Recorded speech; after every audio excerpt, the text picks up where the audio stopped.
Buenas, ¿qué tal? Bienvenidos a mi canal, bienvenidos a un nuevo vídeo. Hoy tendremos con nosotros a uno de los mejores preparadores físicos, Chicho Ibáñez, preparador físico de Inter Movistar. Hablaremos de la preparación física y también nos dará unas pautas para esos equipos que están en categorías inferiores y tienen pocos días de trabajo, entre 2 y 3 días de trabajo, para que sepamos un poco mejor cómo trabajar la preparación física de nuestros jugadores.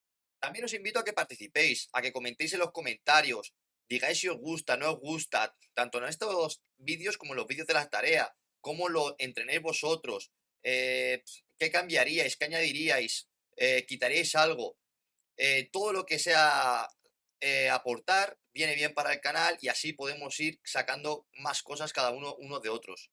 Si luego queréis a alguien que intente traer especial al canal para que nos hable de algo, también ponedmelo en la tabla de comentarios y lo intentaré. Como siempre os digo, suscribiros al canal y os dejo las redes sociales por aquí para que podáis seguir también. Sin más, vamos a ver el vídeo. Bueno, Chicho, lo primero agradecerte que hayas accedido a que te pueda hacer unas preguntas sobre la preparación física y a que nos puedas explicar un poco de qué va la preparación física, cómo se trabaja, qué es lo importante o un poco lo que es lo importante en el fútbol sala y cosas así que veremos viendo. Y lo primero para que, aunque la gente imagino que lo sabrá, pero lo primero, ¿qué es la preparación física y qué importancia tiene en el deporte? Bueno, pues la preparación física no deja de ser pues, una puesta a punto por parte de los jugadores para alcanzar un estado de forma óptimo para poder asumir las exigencias de la competición. Todos los jugadores son organismos independientes, entonces nosotros lo que tenemos que es, sabiendo qué demandas fisiológicas y físicas y motrices requiere la competición, nosotros los tenemos que ponerles a punto para que sean capaces de poder realizarlas y, si se puede, mejorarlas. Dentro de las capacidades físicas básicas, plan fuerza, resistencia, velocidad, flexibilidad, ¿cuál crees que es la más importante en el fútbol sala? Desde mi punto de vista, la fuerza. ¿Y cómo trabajas la fuerza? Pues, eso es como preguntar cómo es la fórmula de la Coca-Cola. Es decir, me refiero a que voy a intentar ser esquemático porque Sí. sería muy extenso. No, tú con pincelada. Yo lo que intento es divido la fuerza, como dejamos, en tres bloques. Un bloque general, un bloque específico y un bloque competitivo. Entonces, en función del periodo de la temporada, pues trabajo más en la parte general, que sería, por decir una manera, para que nos intentáramos todos, ejercicios que se alejan a la realidad de la acción de juego. Podríamos hablar del tema pues, de ejercicios en gimnasio, en gym. Luego un bloque específico donde ya intento introducir la acción motora, la acción motriz más que se asemeja a la competición, en donde, para ubicar también a tus oyentes, serían ya entrenamientos de fuerza realizados en la pista, con diferentes tipos de material. Y el último bloque serían acciones propias del juego, en donde se incide la fuerza. Vale. En nueva pretemporada, hablamos todavía de cómo trabajas en Inter, ¿vale? En nueva pretemporada, ¿qué orden sigues para trabajar las cualidades físicas? Me refiero, el lunes tal, martes tal. En la pretemporada, primero tienes que ver en qué estado vienen los jugadores, es decir, cuánto tiempo de inactividad tienen los jugadores. No es lo mismo hacer una pretemporada cuando solo se ha tenido prácticamente ni un mes de competición, como una vez nos ha pasado en Inter. Hemos tenido a unos años que hemos terminado a finales de junio, prácticamente en julio, y a finales de julio ya hemos empezado la pretemporada, que sí es un periodo de más inactividad. En función de eso y del calendario cuando empieza la competición, el número de semanas que tenemos para preparar la pretemporada, pues a partir de ahí, pues yo puedo modelar un poco más la pretemporada. Inicialmente, pues yo intento que no haya una predominancia de una cualidad sobre otra. Siempre hay una prioridad, que a lo mejor inicialmente hay una prioridad más hacia la potencia. Normalmente trabajo muy paralelo potencia aeróbica con fuerza y poquito a poco voy metiendo estímulos de velocidad para que a medida que va pasando la pretemporada va ganando más importancia cualidades ya más específicas, más cercanas a la realidad del juego, trabajo ya más la fuerza específica, más trabajo ya de estímulos de velocidad, etc. Una vez que ya ha pasado la pretemporada, ¿planificas a medio largo plazo o vas planificando por semanas?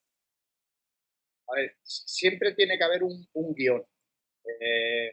Yo siempre digo que planificar es para desplanificar. O sea, porque tú lo que planificas, cuando yo empiezo a planificar a mediados de julio.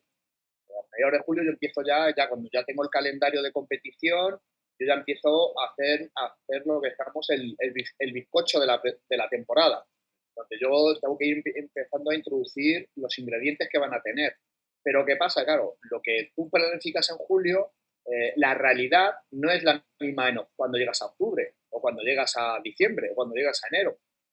Entonces yo hago una planificación general basándome en las competiciones y luego a partir de ahí voy planificando más o menos a mesociclos, a ciclos de 4 o 5 semanas, pero realmente planifico como mucho a 2 semanas. Porque aunque yo planificara a una semana, mi realidad de mi equipo el lunes no es la misma del lunes siguiente. O sea, puede pasar que después de un partido, pues hay lesionados o cambian un partido en lugar de jugar el sábado por cuestiones de televisión o en este caso este año con el tema COVID, pues se aplaza o juegas un domingo, ya te cambia esa semana.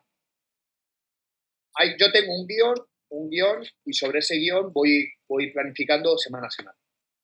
Claro, por ejemplo, para la Copa, hiciste un ciclo especial para la Copa. Para la Copa fue imposible hacer un ciclo porque tuvimos 3 partidos antes de jugar la Copa. Bueno, claro, este Por lo año tanto, con el tema de la... De verdad. ni un ciclo antes ni un ciclo después, pues fue terminar la Copa y jugamos Sí, otros 2 partidos seguidos. sí, es verdad que este año con el calendario así habéis tenido partidos entre medias. Sí. Hemos jugado, creo recordar que fueron 8 partidos en 10 días, creo que fue una cosa así. O 8 partidos en 12 días. Vale, a ver, aquí Jugamos, es una de las preguntas que te he dicho antes que iba a ser un poco a lo mejor. Tu dime, planificación es en función de la preparación física y desde ahí desarrollas la parte técnico-táctica o planificas los contenidos técnico-tácticas y de ahí trabajas la preparación física. yo integro aspectos técnico-tácticos dentro de la preparación física. Vale. O sea, dentro de la preparación física tú metes ya los contenidos, por así decirlo. Con un orden basado en el principio de la progresión. Es decir, si yo quiero meter aspectos, por ejemplo, del sistema de ataque dentro de la preparación física, pues empiezo por elementos, por su manera, más sencillos. Por ejemplo, una dualidad o una coordinación de tres. Si el equipo ya le tengo trabajado, ya el equipo ya el grupo lleva ya una o 2 temporadas conmigo, iniciaría desde lo global, es decir, desde coordinación de 4 jugadores, luego pasaría a coordinación de 3, porque cambiando el orden, la intensidad cambia. La intensidad cambia a más jugadores, menos intensidad, a menos jugadores, más intensidad. Entonces yo intento ir introduciendo los aspectos técnico-tácticos e incluso aspectos del sistema defensivo dentro de mi planificación. Y ahora sí que pasamos un poco a equipos más amateur, en el que tienen menos tiempo para trabajar la preparación física. Un equipo amateur que tiene tres sesiones por semana, 3, 4 sesiones por semana en una pretemporada, ¿cómo Sí, planificaría la preparación física? pues lo haría todo integrado. Todo integrado. Vale, Toda la preparación física la haría integrada con balón, dando, pues a lo mejor de los 4 días, pues podrías meter 2 días con un contenido físico pero integrado, en donde, por ejemplo, la primera parte de la sesión, la primera hora, fuese dedicada a la preparación física, pero con balón, y la segunda parte a contenidos técnico-tácticos propios de un entrenamiento. eh, sí, de entrenamiento, no, de sin, lo que tu sistema. acento, sin acento físico, exactamente. Entonces, ahí, a medida que fuera pasando las semanas, pues ya iría dando más prioridad al aspecto técnico-táctico solo. Vale, O incluso, perdona que te lo sí, incluso se puede hacer que las primeras 2 semanas, 3 días de los 4 tuviesen un contenido físico, ¿vale? Un contenido, pero ya te digo, siempre con el balón entre medias. ¿Por qué? Porque al final rentabilizas el tiempo.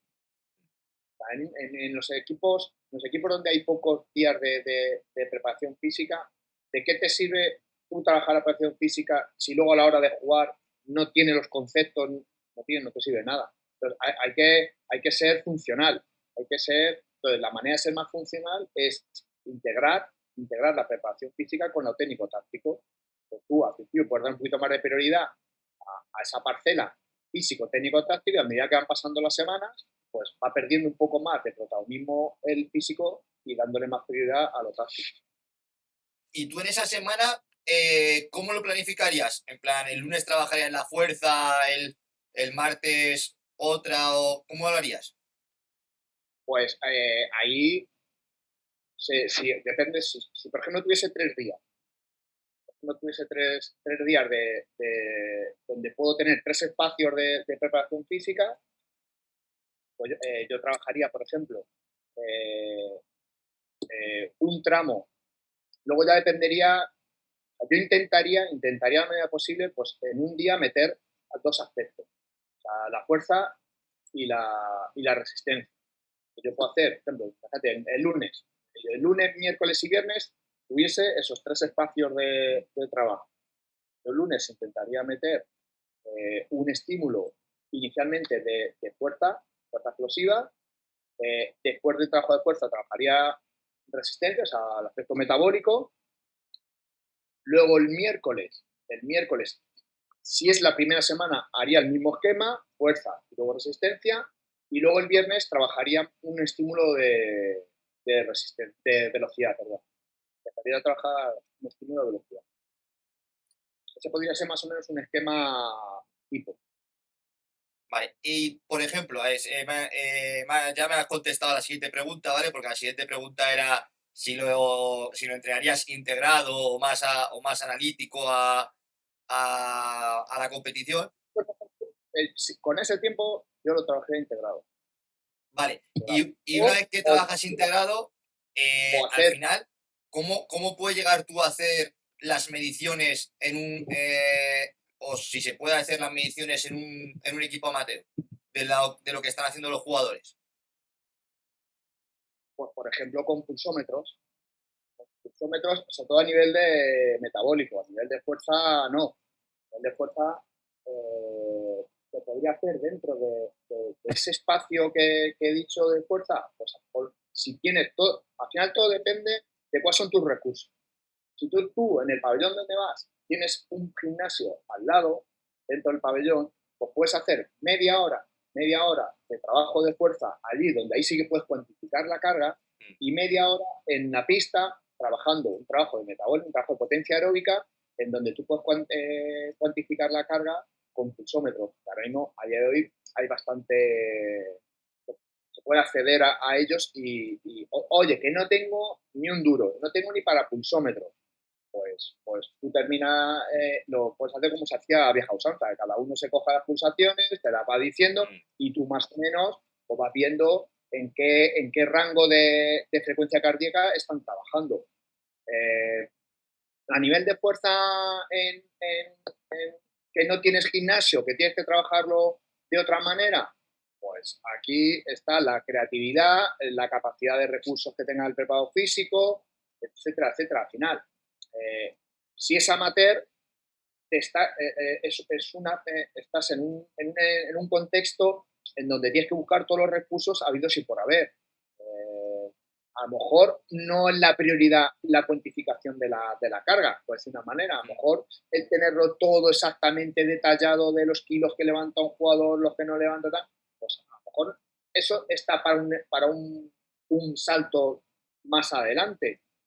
Yo cuando empecé mis inicios, hubo momentos que yo no tenía ni nada de nada, o sea, ni material, ni gimnasio, ni pulsómetro, ni GPS, ni nada de nada. Entonces, pues vas un poco, pues, tirando un poco de coherencia, y intentas, pues, que ir de menos a más. O sea, tú a un grupo que nunca, por ejemplo, ha trabajado a la fuerza, pues no le puedes poner a llevar de cargas muy altas, tanto de pesos como ejercicios de fuerza en cancha en donde los puedes a lo mejor reventar.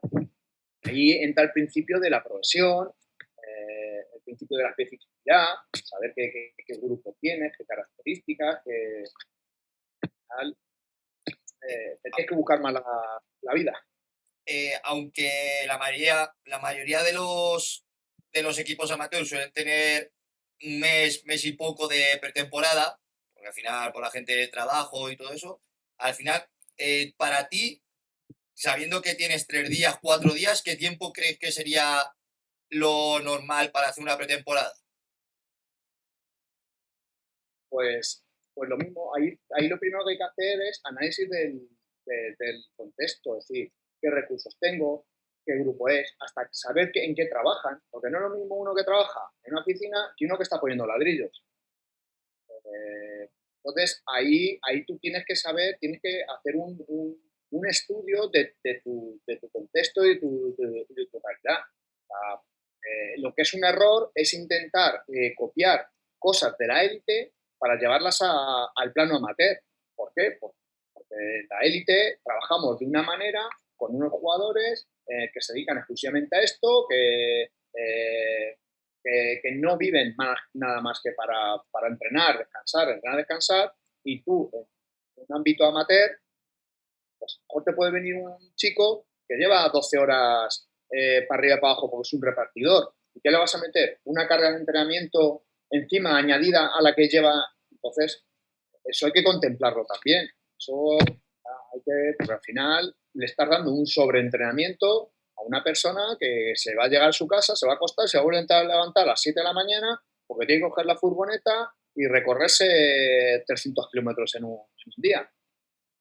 Entonces, Sí, hay que mirar hay un que, poco todas las situaciones.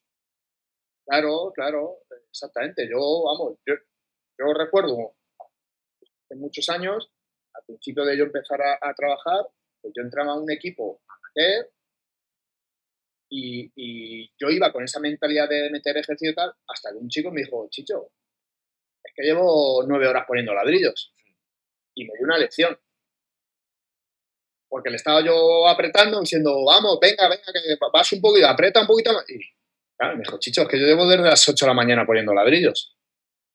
Claro, Y eso a mí me dio una de las mayores lecciones. ¿Eso qué lección me llevó? Que hay que contextualizar.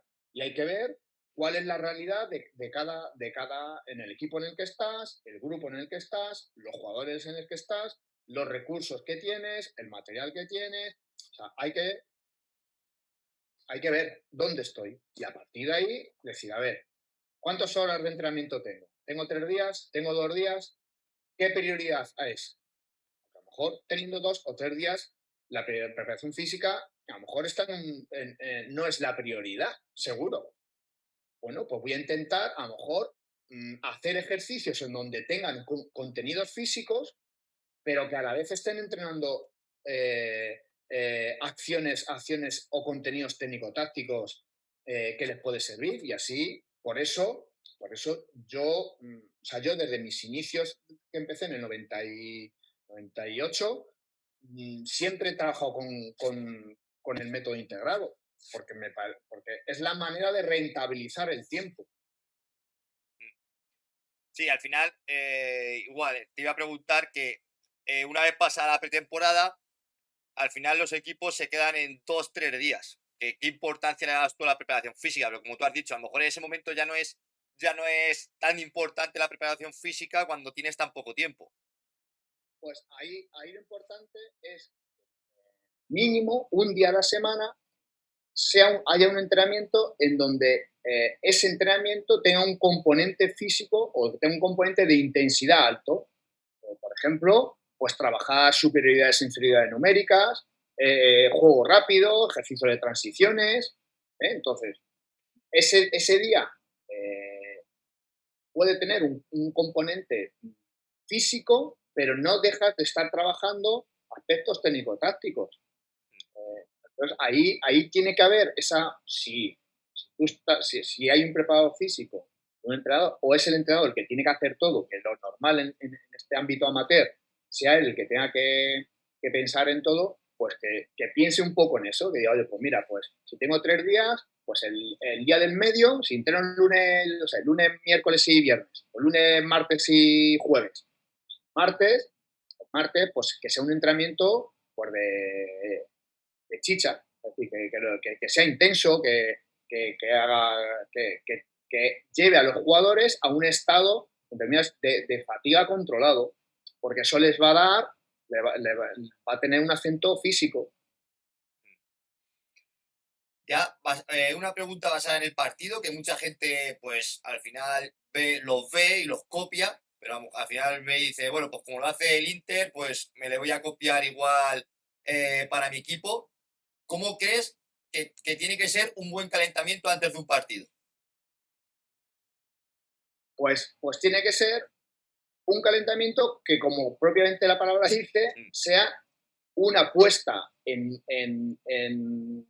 marcha a ese cuerpo que luego va a competir. O sea, un calentamiento no es un objetivo físico. Es decir, o sea, el calentamiento no tiene por qué el jugador terminar reventado. El calentamiento tiene que ser progresivo, tiene que ir de lo general a lo específico. Primero, una fase, pues en este caso, yo trabajo movilidad dinámica, a partir de ahí tú le vas metiendo temperatura al cuerpo, entonces tú lo que le estás es al cuerpo preparando para lo que viene después. Entonces, va, pues eso, desde lo general hasta el específico. Entonces, una vez que yo divido en la parte, por ejemplo, como estamos en 3 bloques, un bloque de movilidad articular, movilidad dinámica, para que vayan poco a poco poniendo temperatura a la musculatura y a la zona musculotendinosa.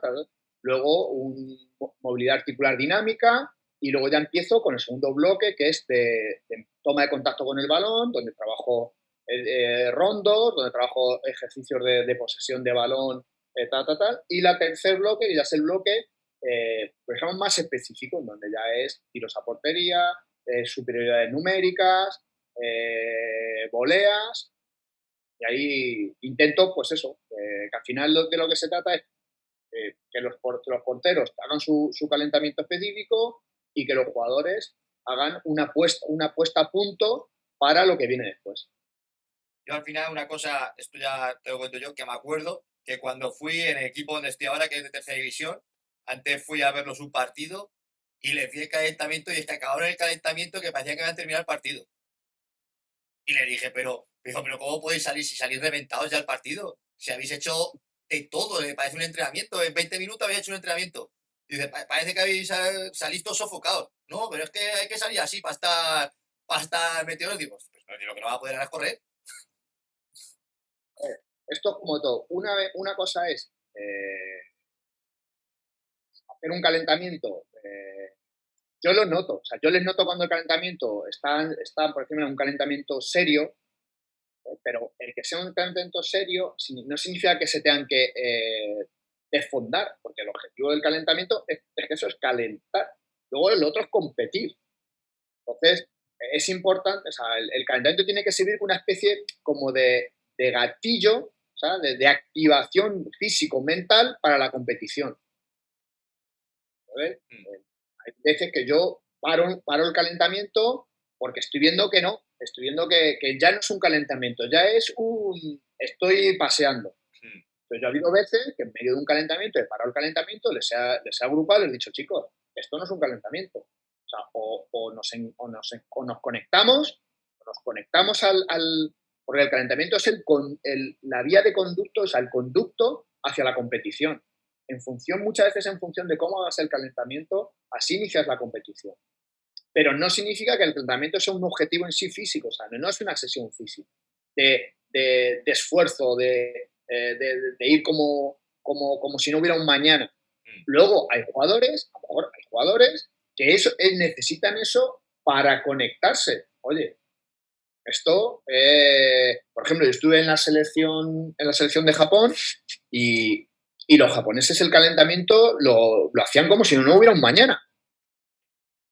Pero es su cultura, es su manera de entender cómo entrar en la competición. Entonces, también tienes que tener esa visión de respetar determinadas culturas. ¿Me preguntas que si es lo ideal? Para mí, lo ideal es hacer lo justo, es decir, que ni salgas reventado, ni no hayas conseguido esa activación físico-mental para acometer la competición. ¿Qué papel crees que juega la preparación física en la prevención de lesiones? Hombre, pues bastante, bastante, porque un cuerpo bien entrenado eh, y bien estructurado, seguramente, o sea, tenemos que entender que la prevención de lesiones no significa que nunca va a haber lesiones. O sea, la lesión siempre va a estar. O sea, es como si tú le dices a uno de Fórmula 1 que nunca va a haber averías en los coches. Los millones que invierten en tecnología, en mecánicos, en ingenieros, y sigue habiendo. ¿Por qué? Porque al final, en alta competición, tú llevas al límite al jugador, física como mentalmente. ¿De qué se trata? Pues que haya el menor número posible. Entonces, si tú tienes un buen equilibrio muscular, tú tienes un buen trabajo de base, em, también desde el punto de vista de la gestión de los descansos, etcétera, etcétera, etcétera, etcétera, tienes más posibilidades de que haya menos lesiones, porque si no, por ejemplo, el Barcelona o el Madrid de fútbol, que manejan millones y millones de presupuesto, no tendrían ningún lesionado, ningún jugador se lesionaría con toda la tecnología a la que tienen disposición, los equipos de trabajo que son multidisciplinares, que son enormes, y sigue habiendo lesiones. Entonces, lo que hay que intentar es reducir o intentar que cada jugador tenga ese equilibrio y que se lesione lo menos posible. Pero lesión siempre va a haber. Vale, ¿a qué edad consideras que es idónea introducir la preparación física en la base? ¿Y el por qué? La preparación, o sea, sí, yo en la base distinguiría más que preparación física, educación física. Porque en la base lo que hay que hacer es educar físicamente. Es decir, trabajos psicomotrices, educación física de base. Hay un montón de contenidos que se pueden trabajar en la base y que o sea, no es preparación física como la Como tal. entendemos, pero sí psicomotriz, coordinación. Tú puedes hacer todos los días con tu equipito tareas coordinativas, tareas de coordinación dinámica general, etcétera, etcétera, etcétera. Y cuando el niño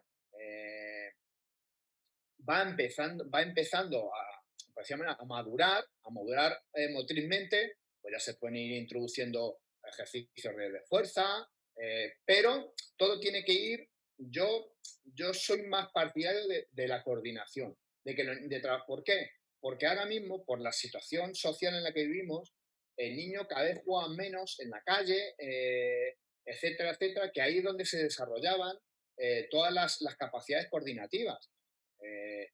Mi generación, yo tengo casi 49 años, Yo estaba todo el día en la calle, estaba jugando, trepando, saltando, aparte luego de mis clases de educación física. Ahora los niños prácticamente pues, solo hacen educación física en el colegio. En casa pues están con la PlayStation, pero porque es la realidad social actual. Sí, ha Y cambiado mucho. efectivamente, entonces yo soy más partidario de hacer tareas que incluso introduzcamos el balón, etcétera, etcétera, pero coordinativas para que el niño desarrolle esa coordinación. Porque luego tiempo de trabajar la parte física va a haber mucho tiempo, luego va a haber mucho tiempo, pero motriz, la base motriz es importantísima trabajar, porque luego el jugador, si le tienes que enseñar una tarea en donde tiene, por ejemplo, enseñarles unos para uno, el dominio de ambas piernas, si ya tiene un bagaje motriz, va a ser mucho más fácil que lo aprenda. Que lo aprenda. Entonces yo en la base iría más sobre esos aspectos. Vale, y ya para finalizar un poco, ¿cómo crees que ha evolucionado la preparación física en estos últimos 20 años, a lo mejor? Desde que tú empezaste, ¿cómo crees que ha evolucionado? Pues mucho porque ha ido un poco también parejo a la evolución de la tecnología. Primero, yo cuando empecé, yo fui por encima de mi generación de preparadores físicos, rompimos un poco una etapa. De hecho, yo cuando empecé a trabajar, yo no recuerdo, yo creo recordar que era el primero que empezó a introducir el balón en los entrenamientos físicos. ¿Por qué? Porque la corriente que había en ese momento era de todo basado en el atletismo. Entonces, todos los preparadores físicos, sus entrenamientos estaban basados en el atletismo, en hacer series de 200, 400, correr largas distancias, ta. Eh, a mí me ayudó, primero, mis profesores de mi facultad que tenían una cierta ya orientación hacia la preparación física específica, a basarse en el deporte en sí, y el hecho de que yo había jugado y había sido jugador. Entonces, yo como entendía y sabía las demandas que requería el deporte, para mí era más importante entrenar con el balón y con las acciones, con los desplazamientos específicos de fútbol sala, que correr una pista de atletismo haciendo series de 400. Que eso no quiere decir que no tuviera no fuese malo. Es bueno porque es una forma diferente de llegar al mismo objetivo. O sea, uno va por aquí, otro va por aquí, pero el objetivo es este, que es conseguir el rendimiento de los jugadores. Entonces, a partir de ahí, han ido pasando los años y la preparación física cada vez ha estudiado más porque ahí el problema que era la cuantificación, pero con la tecnología ya se ha demostrado o ya se puede demostrar cómo cuantificar la carga, los metros que se realiza, las intensidades a las que se realiza. Entonces, eso más el boom también del trabajo de la fuerza, que ya casi todos los deportes de equipo dan prioridad a la fuerza, yo creo que ahí ha sido una evolución y la intensidad con la que ha generado ese tipo de aplicaciones de entrenamiento al juego. O sea, en los partidos de ahora con los partidos de hace 20 años, la diferencia es la intensidad. Claro, yo por ejemplo he escuchado lo que tú has dicho del problema de la cuantificación, ¿no? Por ejemplo, en equipos amateurs donde no tenemos nada para cuantificar, si tú le pones a correr 2 kilómetros, por así decirlo, cuando acabes sabes que ha hecho 2 kilómetros. Sin embargo, si le pones a hacer cosas integradas, pues a lo mejor ya no sabes exactamente lo que el jugador, si ha ido más Claro. andando, si ha Eso ido es. más... Por eso también era Sí. mi pregunta antes de qué era mejor, si la íntero o más, como tú dices, basado en el atletismo. Pero ahí está pues el buscar tus artimañas para saber si ese jugador lo está haciendo bien o no. O sea, ahí está el estudio de cada jugador. Yo como preparador físico tengo que estudiar cómo es cada jugador. Y yo le tengo en mi cabeza, porque yo veo los partidos y analizo cuando si está esforzándose, cuáles son sus gestos gatillo de cansancio. Entonces, tú eso, ¿Qué pasa? Que la observación no es tan científica como un dato de que si tú corres 2000 metros en 7 minutos, sabes que has hecho el 1000 a 3:30, ¿vale? Pero ¿cuántas veces tú en un partido haces 2000 metros seguidos y en línea recta? Ya. Sí. Sí, Entonces, no lo haces, ni menos en fútbol sala. Entonces, ahí ya es una cuestión de prioridad. ¿Qué priorizas? ¿El tener cuantificado la carga o priorizas el que el jugador haga los desplazamientos y los espacios propios del juego? Yo en mi caso prioricé eso. Yo durante muchos años, yo era todo intuición, observación. O sea, yo no tenía datos cuantitativos. Ahora ya sí, porque tengo disponibilidad de GPS. Entonces yo sé cuántos metros recorre un jugador en un entrenamiento mío, cuántos metros recorre en un partido, cuántas aceleraciones hace, cuántas desaceleraciones. Y casualidad de la vida, por suerte y por desgracia, lo que yo durante muchos años he ido haciendo, por encima con métodos rústicos, están coincidiendo con los datos ahora de los GPS, que son datos Sí. objetivos al 100%. Objetivos. Al 100%. Entonces, ¿eso que me da a entender? ¿O qué me ha enseñado? Que si tú tienes unas buenas estrategias de estudio del juego, de saber perfectamente las demandas que tiene el juego, observación de tus jugadores, que sepan, pues yo había veces que, yo me acuerdo del primer año, me compré 3 pulsómetros y yo tenía 3 pulsómetros para una plantilla de 10. ¿Qué hacía? Pues los iba rotando, entonces yo sabía que si jugador número 1 en este ejercicio tenía que estar entre 170 y 180 pulsaciones y las tenía, yo me quedaba con cómo era su esfuerzo en ese rango de pulsaciones. Al día siguiente, si él no tenía el pulsómetro y yo percibía que estaba por debajo de mis sensaciones, le decía, sube, que está bajando el pistón. Y iba rotando los pulsómetros. Un día le tocaba a él, a lo mejor la mitad de entrenamiento cambiaba los pulsómetros y se los ponía a otros. O sea, al final tú vas buscando tus estrategias para tener controlado la carga, aunque no tengas esa cuantificación objetiva como es, si yo te hago un 200 al 100%, yo sé que luego te tengo que trabajar al 80%, si tu marca es 50 segundos, pues sé que el 80% de 50 es tanto, y tienes que vale, Yeah. ahí lo controlas, perfecto, perfecto. Pero ¿cuántas veces corres en un partido de fútbol sala en una curva de 100 metros?